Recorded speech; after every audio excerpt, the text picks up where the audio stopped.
Isabelle Verneuil, a girl from a French bourgeois family, marries an Arab named Rachid Benassem. Obviously the girl's parents are not thrilled about this marriage but were forced to accept their daughter's choice. A year later Isabelle's sister, Odile, marries a Jew named David Benikou. Again, the girl's parents are not happy about this marriage. Another year passes, and the third sister, Ségolène, marries a Chinese man named Zhao Ling. For the girl's parents, this wedding is more like a wake. In a large family photo, Claude and Marie Verne try to smile, but it come out too fake. 6 months later, Claude and Marie are about to become grandparents. Their daughter Isabelle and Rachid are expecting a child. They want to name the future son Mahmoud, but both Claude and Marie consider it an unfortunate idea. They still haven't accepted the daughter's husband and the Muslim traditions of his family. Odile and her husband David already have a son, leading to family disputes about which traditions the child should be raised in. Odile herself swore that she did not embrace Judaism. Ségolène and her husband Zhao Ling are also present. Zhao Ling is trying to find common ground with his father-in-law and mother-in-law, but they are obviously not in the mood for it. All of David's relatives have gathered here. Marie and Claude cannot understand all these Jewish traditions. The next morning, a family breakfast took place. Due to differences in mentality, many funny and conflicting situations arose. What is considered normal for Jews is alien to Arabs, and even more so to the Chinese, and vice versa. Suddenly David expressed the idea that all Chinese people are unfriendly and unsociable. Rachid agreed with this opinion, which eventually turned into a general political argument. Claude joined the dispute, and eventually Rachid accused him of racism. Claude couldn't tolerate this insult, and taking his wife by the hand, hastily left. On the way, Claude told Marie that their daughters deserve better. Marie agreed, thinking that the daughters should not have married immigrants. Meanwhile, the sisters, who were very ashamed of their parents' behavior, thought about how to improve relations between the families. Their husbands continued to argue. At some point Laure, the youngest sister, couldn't take it and left. She is the only one of the sisters not married. In the parking lot, the conflict between the men continued. They all disliked each other and made jokes about nationality. The girls tried to calm their husbands, but it didn't help. In the end David attacked Zhao, who as it turned out was skilled in martial arts. Meanwhile, Marie and Claude arrived at their country house. Impressions from the meeting with relatives were terrible. A year and a half later, Marie consulted a doctor with complaints of fatigue. The doctor diagnosed her with depression and recommended she see a therapist. However, instead of that, Marie as usual went to the church for confession. The priest didn't even listen to her anymore, choosing a new cassock in an online store. Marie continued to say that she had dedicated her whole life to the daughters but only received disappointment in return. Marie always dreamed that her daughters would marry in this church, as she did with the husband. Now hope remains only for Laure. Perhaps she will marry a Catholic. At home, Marie told the husband that she had been diagnosed with depression. Both Marie and Claude miss the daughters, who now have their own lives. Later, Marie suggested to Claude to invite the daughters and their husbands for Christmas. Maybe they can finally reconcile. But Claude doesn't believe in it and doubts he is ready to take the first step. He is also convinced that this is the cause of his wife's depression. David is trying to find an investor for his business idea, but no one is interested. Contrary to the widespread stereotype that all Jews are successful entrepreneurs, David constantly faces failure. But today the bad news didn't end there. When Odile, who works as a dentist, called and said they would spend Christmas with her parents, David, to put it mildly, was not pleased. Rachid, who works as a lawyer, reacted to the news in the same way. He has absolutely no desire to deal with Isabelle's relatives. Ségolène and Zhao already have 2 twin daughters. Ségolène, being an artist, still paints. Certainly, Laure will also come home for Christmas. The only thing is, her parents don't know yet that she has a boyfriend. His name is Charles, and he is African. Laure understands how her parents will react to this, so she wants to prepare them before introducing him. Preparing to host many guests at home, Marie goes to various stores to buy ingredients for traditional dishes of different countries. At home, Claude mentioned that the son of his good friend, who is studying in Washington, is planning to visit the parents for the holidays. Perhaps he and Laure could make a good couple. Laure accompanied her boyfriend to the airport. Charles plans to spend Christmas with his family, but before leaving he proposed to Laure. Of course she agreed. The only thing that worries Laure is the upcoming conversation with her parents about getting marriage. Odile reminds her husband not to joke about Arabs and Chinese during the family dinner, and also not to take jokes about Jews personally. Isabelle does the same, as well as Ségolène. For everyone, the upcoming dinner will be a challenge. Marie reminded Claude to avoid political topics. The spouses placed wedding photos of their daughters around the house, as if it had always been that way. Meanwhile, Charles arrived in Africa to his family. He told them about his girlfriend Laure, with whom they planned to get married. Andre Coffey, the head of the family, is not thrilled that his son's fiancée is white.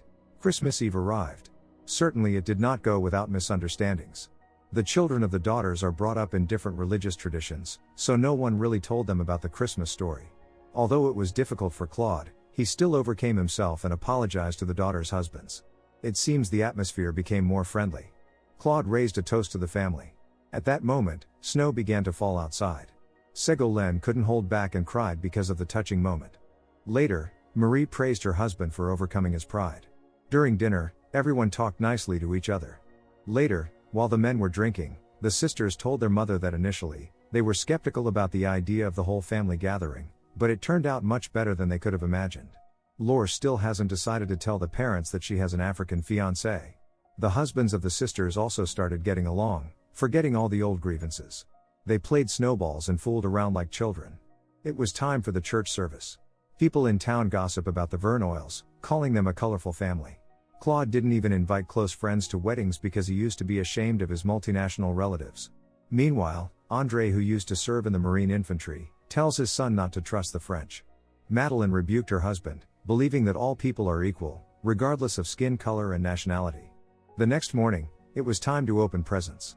When the doorbell rang, Marie asked Laure to open. At the doorstep stood Xavier, Claude's friend's son. Xavier is not very attractive, but he comes from a good family. The spouses began to praise his qualities, hoping that their daughter would pay attention to him. However, the conversation didn't go well. Obviously Laure is not interested in Xavier. It became awkward when Xavier mistook Claude's sons-in-law for gardeners. Viviane is proud of her brother, who dropped out of university to pursue his dream of becoming a theater actor. Suddenly Andre announced that he agrees to approve the marriage, but on the condition that the bride's parents will pay for the wedding. According to Andre, it would be fair because Europeans once ruined Africa. Andre also made it clear that he would not tolerate any racist comments about him. Upon learning that the bride's sisters were married to men of different nationalities, Andre asked if the members of this family are communists. Marie and Claude saw off the older daughters and their families. Gathering courage, Laure confessed to her parents that she was going to get married. But it's not Xavier, it's a guy named Charles. Upon learning that Charles is a Catholic, Marie and Claude were delighted. Laure still couldn't bring herself to say that Charles is African. Later, Laure wrote a message to her beloved that everything went smoothly. They planned to get married in July. Marie and Claude are eagerly looking forward to meeting their future son-in-law. Laure, the youngest daughter, did not disappoint them. Marie hastened to share the joy with the priest. The sisters and their families are now close friends and visit each other. Zhao, being a banker, even agreed to be an investor for David's new business idea. Finally, the day came when Laure was going to introduce Charles to her parents. The meeting would take place in a restaurant. Seeing Laure with an African man, Marie and Claude initially thought he was a valet. But alas, what they feared so much happened. Noticing the shock on Marie and Claude's faces, Charles immediately understood that Laure hadn't warned them about the color of his skin. Charles joked a lot to lighten the mood. Marie and Claude tried to be polite for the sake of the daughter. After dinner on the way home, the spouses wondered what they did to anger God. Now Marie and Claude can only guess where they went wrong in raising their daughters. Perhaps they spoiled them too much, or perhaps religion played a role, which calls for loving one's neighbor. The older sisters are already aware that Laure's fiancé is African. Laure expected support from her sisters but did not receive it. First and foremost Isabelle and the others are worried about their parents, for whom Laure was the last hope. Claude decided to cut down all the trees in the garden because he felt it was weighing on him. Marie fell into deep depression and sleeps constantly. The sisters are thinking about how to help the parents. Their husbands are also concerned. In their united large family, harmony has just appeared, but the arrival of Charles can destroy everything. While Claude tried to relax with fishing, Marie finally turned to a therapist to find the cause of her unconscious fear of the new. Zhao suggested to Rashid and David to somehow expose Charles in front of Laure to get rid of him. Later, they attended a play in which Charles performs. The men are sure that Charles has many girlfriends and intend to find dirt on him. After the play, they followed Charles, who went for a walk with some girl. Taking a photo of Charles and the girl at the hotel entrance, the guys and their wives showed the pictures to Laure.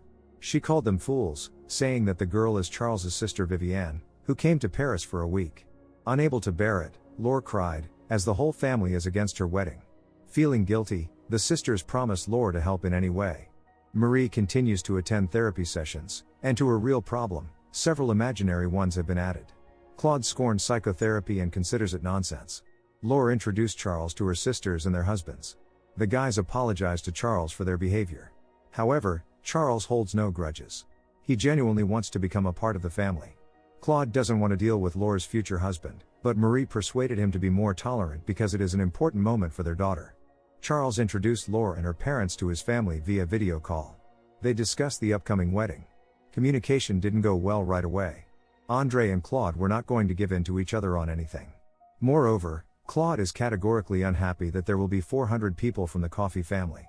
In the evening, Claude expressed his indignation to the wife. He also has no intention of paying for the wedding alone, considering it unfair. Marie went to sleep on the couch, not wanting to hear the husband's racist reasoning. Meanwhile, Andre told his wife that he didn't like Claude's arrogance. However, Madeleine cannot allow her husband to ruin everything.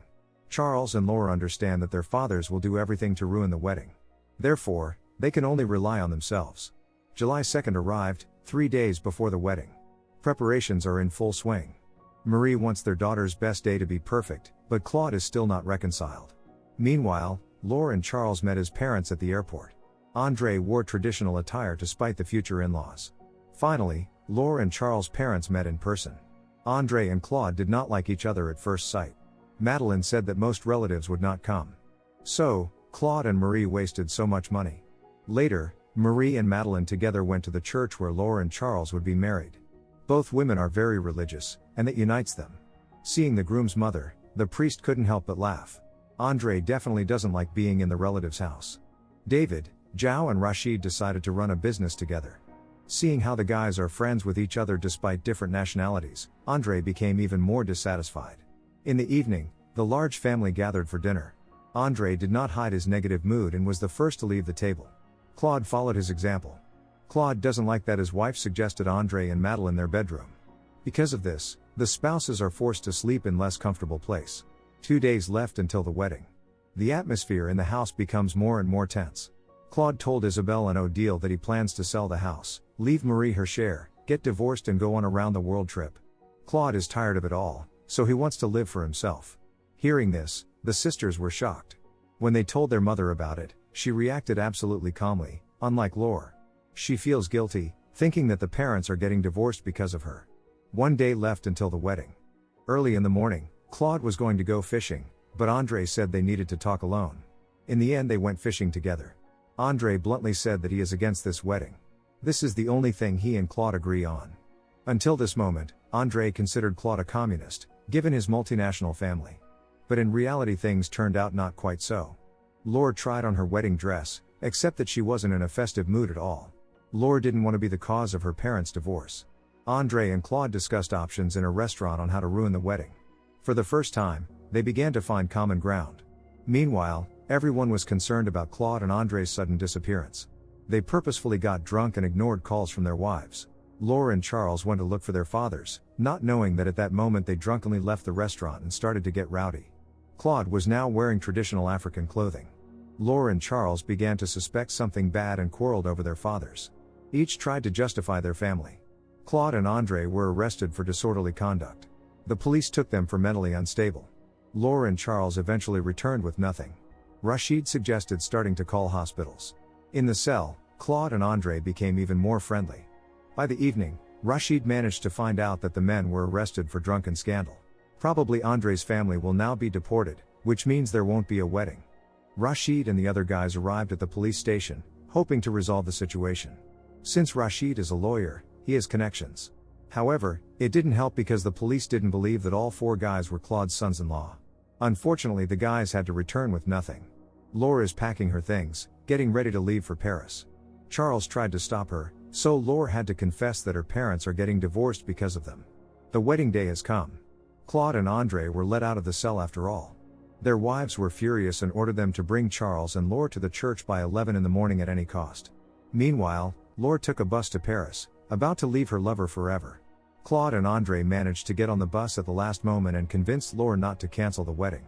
You can't abandon everything and run away at the first difficulty. Andre simulated a heart attack to stop the bus and managed to get to the church in time, where all the guests had already gathered. The wedding did take place. Against all odds, Laure and Charles got married. Thus the Coffeys became part of the large multinational family. Later, André raised a toast in front of the guests, expressing how proud he is of his son and their new French relatives. After that, it was Claude's turn to make a toast. He wished the newlyweds happiness and proposed to Marie to go with him on a second wedding trip. During this round-the-world trip, they will visit all relatives in different countries. Don't forget to subscribe to our channel not to miss more exciting new products. Also, the authors will be pleased if you leave your opinion in the comments.